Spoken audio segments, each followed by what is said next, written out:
Hello मेरे प्यारे प्यारे बच्चों, I welcome you all to Top Mind Pathshala, जहां हम करेंगे आपके सपनों को साकार। और हम लोग टारगेट कर रहे हैं नीट 2026 एग्ज़ाम से रिलेटेड कुछ इम्पॉर्टेंट एमसीक्यूज़। और आज लेकर आए हैं टॉप 20 एमसीक्यूज़ मेरे बेटा from the chapter biomolecules class 11th biology से। ठीक है, तो चैप्टर का नंबर जो है वो चेंज हो गया है विद द टाइम, तो कुछ जो चैप्टर हैं डिलीट हुए होंगे अगर तो अदरवाइज़ यही नंबर रहेगा, तो उसमें आपको कोई प्रॉब्लम नहीं होनी चाहिए। और करना क्या है, आपको वीडियो के देखने से पहले +4 कर लेना है अगर आपका आंसर करेक्ट है, और -1 कर लेना है अगर आपका आंसर इनकरेक्ट है मेरे बेटा। तो ये चीज़ ध्यान रखनी है। तो बहुत इंपॉर्टेंट क्वेश्चन लेकर आए हैं, वीडियो में अंत तक बने रहना है। तो चलिए देखते हैं आपकी नॉलेज 80 के अकॉर्डिंग आज आप क्या स्कोर करते हो, और आपको कमेंट सेक्शन में मेरे बेटा बताना है कि आपका स्कोर क्या रहेगा। ठीक है बेटा, तो चलते हैं फर्स्ट क्वेश्चन की तरफ। पूछा गया है which of the following is a polysaccharide, इनमें से पॉलीसैकेराइड कौन सा है। तो glucose is not a polysaccharide, fructose is not polysaccharide, sucrose is not polysaccharide. तो मेरे बेटा क्या रहेगा इसका आंसर? इसका आंसर रहेगा मेरे बेटा सेल्यूलोज। क्या रहेगा? Cellulose is the right answer, यानी कि option D is the right answer for this question. और पॉलीसैकेराइड का मतलब क्या होता है? जहाँ पर मोनोसैकेराइड की मेरे बेटा लॉन्ग चेन होती है। ठीक है, और जो सेल्यूलोज है वो हमारा किस यूनिट से मिलकर बना है? बीटा ग्लूकोज यूनिट से मिलकर बना है मेरे बेटा। ठीक है, और यही अल्टीमेटली जो प्लांट की सेल वॉल है वो फॉर्म करता है। ठीक है, तो ये बात आपको पता होनी चाहिए मेरे बेटा। तो ग्लूकोज, फ्रक्टोज और सुक्रोज ये मोनो और डाइसैकेराइड में आते हैं मेरे बेटा। ठीक है, चलते हैं अपने नेक्स्ट क्वेश्चन की तरफ। क्वेश्चन नंबर 2 में बोला गया है मेरे बेटा कि विच bond link amino acid in a protein. कौन सा बॉन्ड जो है अमाइनो एसिड को किसी प्रोटीन के अंदर लिंक करता है? डेट इज कॉल्ड एज मेरे बेटा पेप्टाइड बॉन्ड। क्या कहेंगे हम उसे? Peptide bond is the right answer for this question. क्यों? क्योंकि पेप्टाइड बॉन्ड फॉर्म होता है किसी भी दो अमाइनो एसिड के बीच में। जैसे पहला अमाइनो एसिड ये हो गया, सेकंड ये हो गया, तो यहाँ पर ये जो बॉन्ड बन रहा है that is called as peptide bond. ठीक है, जो अमाइनो ग्रुप होता है, एक पहले वाले का अमाइनो ग्रुप और दूसरे वाले का जो कार्बोक्सिलिक ग्रुप होता है। ठीक है, कार्बोक्सिलिक, इसका क्या होगा? कार्बोक्सिलिक ग्रुप होगा। तो ये दोनों आपस में क्या होते हैं? एक कंडेंसेशन रिएक्शन होती है जिसमें क्या होता है? माइनस हो जाता है H2। ठीक है बेटा, तो इस तरीके से ये रिएक्शन होती है जिसे हम कंडेंसेशन बोलते हैं। चलते हैं थर्ड क्वेश्चन की तरफ। पूछा गया है which of the following is a reducing sugar, इनमें से रिड्यूसिंग शुगर कौन सी है? एंड रिड्यूसिंग शुगर के पास क्या होता है बेटा? एक तो फ्री एल्डिहाइड होता है। रिड्यूसिंग शुगर के पास क्या होता है? फ्री एल्डिहाइड होता है मेरे बेटा। एक तो आपने ये ध्यान रखनी है, और कीटोन ग्रुप भी होता है यहाँ पे। ठीक है, तो ये चीज़ आपने थोड़ा सा केमिस्ट्री में पढ़ी होगी अगर एल्डिहाइड और कीटोन ग्रुप के बारे में। जैसे ये एक हमारा कीटोन ग्रुप होता है, ठीक है, एल्डिहाइड CHO, तो ये मतलब आपको पता होगा, है ना। तो रिड्यूसिंग शुगर के पास ये फ्री होते हैं और ये हेल्प करते हैं कुछ, जैसे हमारे बेनेडिक्ट और फेलिंग सोल्यूशन का आपने नाम सुना होगा, वहाँ पे रिड्यूस करने के लिए। ठीक है, तो glucose has such a group while sucrose does not. तो इसका राइट आंसर हमारा बेटा क्या हो गया? Sorry, glucose. ठीक है, so this is the right answer. B option is the right answer for this question. Fourth question में बोला गया है which of these is a purine base. देखो, एक प्यूरीन होता है और दूसरा होता है मेरे बेटा पायरिमिडीन। ठीक है, तो प्यूरीन में हमारे आते हैं एडेनिन और गुआनिन, और पायरिमिडीन में हमारा आता है साइटोसाइन और थाइमिन। तो यहाँ पे एडेनिन दिया हुआ है ऑप्शन में, ग्वानिन तो नहीं है ऑप्शन में, तो ये राइट आंसर जाएगा ऑप्शन नंबर सी, इसका राइट आंसर रहेगा। प्यूरीन बेस में एडेनिन और ग्वानिन, और एक चीज़ और, प्यूरीन में क्या होती है? डबल रिंग होती है, ये चीज़ आपको ध्यान रखनी है। वहीं पायरिमिडीन में एक सिंगल रिंग होती है। ठीक है बेटा, तो ये बातें आपको पता होनी चाहिए, सिंगल रिंग होती है पायरिमिडीन में। फिफ्थ क्वेश्चन में बोला गया है which of the following vitamin is a water soluble. Water soluble कौन सा है यहाँ पर? देखो, विटामिन बी कॉम्प्लेक्स हो गया या सी हो गया, ये दोनों वाटर कॉम्प्लेक्स है। बी और सी ये वाटर सोल्यूबल हैं, तो ऑप्शन में सी दिया हुआ है, तो राइट आंसर ये रहेगा। बाकी जो बेटा A, D, E और K होते हैं ना, A, D, E और K होते हैं ना, ये कैसे होते हैं? ये फैट सोल्यूबल होते हैं। कैसे होते हैं मेरे बेटा? फैट सोल्यूबल होते हैं। तो ये बात आपको पता होनी चाहिए। क्वेश्चन नंबर 6 में बोला गया है which is the most abundant biomolecule on earth. Earth में सबसे अबंडेंट बायोमोलिक्यूल कौन सा है? डेट इज सेल्यूलोज मेरे बेटा। और ये क्या है? एक पॉलीसेकेराइड है। आप सबको पता है कहाँ मिलती है? प्लांट की सेल वॉल में मिलती है। ठीक है बेटा, तो ये बात आपको पता होनी चाहिए। यहाँ पे चलते हैं 7 क्वेश्चन की तरफ। Which enzyme catalyse the breakdown of starch. कौन सा एंजाइम है जो स्टार्च को ब्रेक डाउन करता है? डेट इज, आपने पढ़ा होगा, सेलेवरी अमाइलेज। अमाइलेज इसका नाम है। और ये कहाँ पर सीक्रेट होता है? सलाइवा में एंड पेनक्रियाज में सीक्रेट होता है बेटा। और करता क्या है ये जो बेसिकली जो स्टार्च होती है उसको माल्टोज प्लस ग्लूकोज, अदर जो शुगर है हमारी, उनमें ब्रेक करने का काम करता है। ये रिएक्शन होती है हमारी वहाँ पे। ठीक है बेटा, चलते हैं अपने नेक्स्ट क्वेश्चन की तरफ। विच of the following lipid is a phospholipid. ठीक है, इनमें से कौन सा लिपिड जो है फोस्फोलिपिड है मेरे बेटा?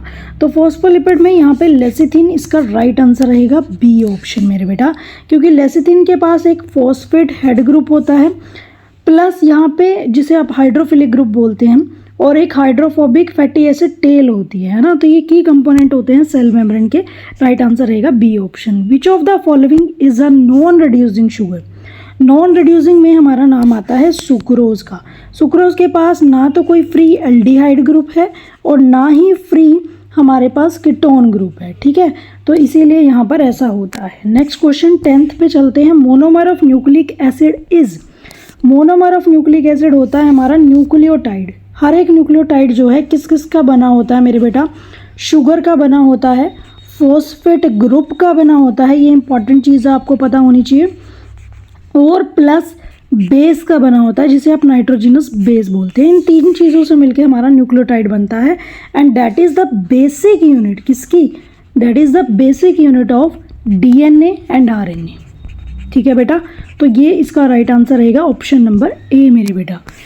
11th में बोला गया है which of the following contains peptide bond. इनमें से किसके पास पेप्टाइड बॉन्ड है? तो ऑब्वियसली प्रोटीन के पास है, क्योंकि अमाइनो एसिड वही होते हैं।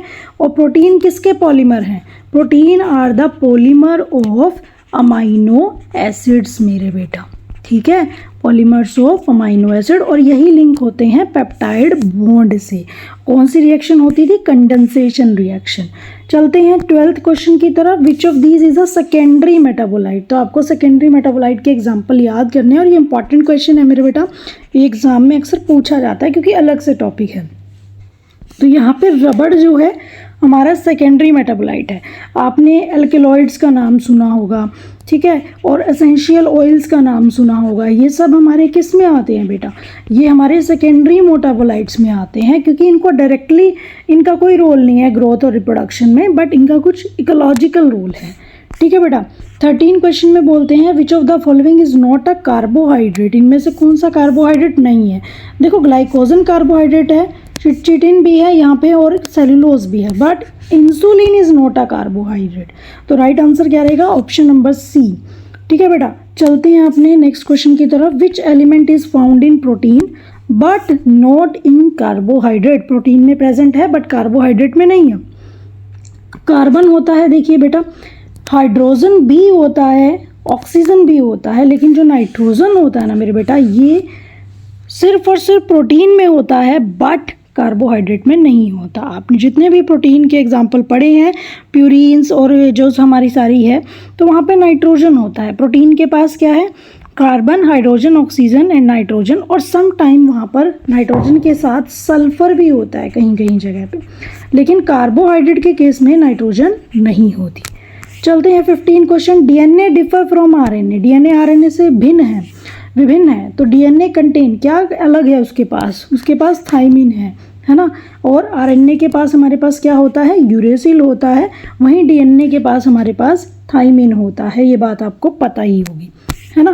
प्यूरिन बेस और पायरिमिडिन बेस की बात आपको पता होगी। 16 क्वेश्चन में बोला गया है which of the following is an essential amino acid. Essential amino acid है, तो एसेंशियल में एक तो आता है हमारा वेलाइन, ल्यूसीन, ठीक है, लाइसिन, ठीक है, ये हमारे एसेंशियल है। अगर मैं एग्जांपल की बात करूँ, ये फूड से मिलते हैं हमें। कहाँ से मिलते हैं? अपने फूड से। ये हमारी बॉडी सिंथेसाइज नहीं करती। तो अगर देखिए ये इंपॉर्टेंट है, जैसे अब वेलिन यहाँ पे दिया हुआ है, तो ये राइट आंसर चला जाएगा एज पर ऑप्शन बी। ठीक है, तो एसेंशियल नॉन एसेंशियल की आपको पता होनी चाहिए कौन कौन से हैं। चलते हैं 17 क्वेश्चन की तरफ। Which one of the following is not a macromolecule, इनमें से कौन सा मैक्रोमोलिक्यूल नहीं है। तो माइक्रो और मैक्रो की आपको नॉलेज होनी चाहिए। मैक्रो का मतलब ही क्या होता है, मैक्रो का मतलब होता है बेटा लार्ज। क्या होता है मैक्रो का मतलब, लार्ज होता है।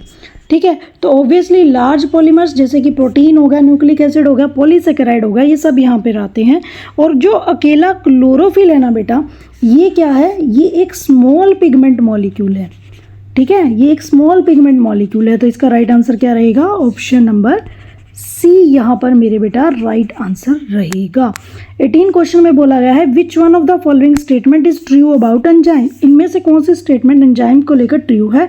और एंजाइम से हर बार क्वेश्चन आता ही आता है पेपर में।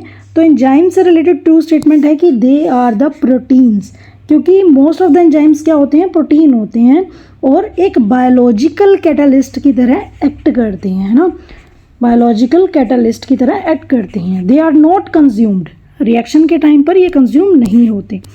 19 the prosthetic group in a conjugated protein is, वो क्या होता है, हमारा जो प्रोस्थेटिक ग्रुप होता है वो नॉन प्रोटीन पार्ट होता है। कंजुगेटेड प्रोटीन्स के अंदर क्या है, एक नॉन प्रोटीन पार्ट होता है जिसे हम प्रोस्थेटिक ग्रुप बोलते हैं, जो कि प्रोटीन से अटैच तो होता है, जैसे कि हीम ग्रुप है ना। ये जो हीम ग्रुप होता है किसके अंदर प्रेजेंट होता है, हीमोग्लोबिन के अंदर प्रेजेंट होता है मेरे बेटा। तो वो हीम ग्रुप क्या है हमारा, हीम ग्रुप हमारा यहाँ पे क्या है, प्रोस्थेटिक ग्रुप है मेरे बेटा। क्या है, प्रोस्थेटिक ग्रुप है। ठीक है, तो आपने अपने क्वेश्चंस को एनालाइज कर रहे होंगे आप लोग, आई होप सो। अब लास्ट क्वेश्चन पे आ गए हैं और आप अपना स्कोर जो है कमेंट सेक्शन में मुझे ज़रूर बताइएगा। मुझे आशा है आप लोगों से कि आपने बहुत अच्छा स्कोर किया होगा। तो चलते हैं लास्ट क्वेश्चन की तरफ। Which biomolecule is amphipathic in nature, amphipathic, देखो जो लिपिड्स होते हैं ना मेरे बेटा, लिपिड्स, और लिपिड्स में भी स्पेशली अगर मैं बात करूं फॉस्फोलिपिड्स की, ठीक है, इनके पास हाइड्रोफिलिक और हाइड्रोफोबिक दोनों नेचर होते हैं मेरे बेटा। अगर मैं हाइड्रोफिलिक की बात करूं, आपको पता है हाइड्रोफिलिक का मतलब क्या होता है, हाइड्रोफिलिक आपका हेड से रिलेटेड होता है, किससे, हेड से रिलेटेड होता है। ठीक है, वहीं जो हमारा हाइड्रोफोबिक है ना मेरे बेटा, हाइड्रोफोबिक ये हमारा टेल वाला रीजन होता है और ये नॉन पोलर है, आप सबको पता है नॉन पोलर है, और ये पोलर रीजन है ना।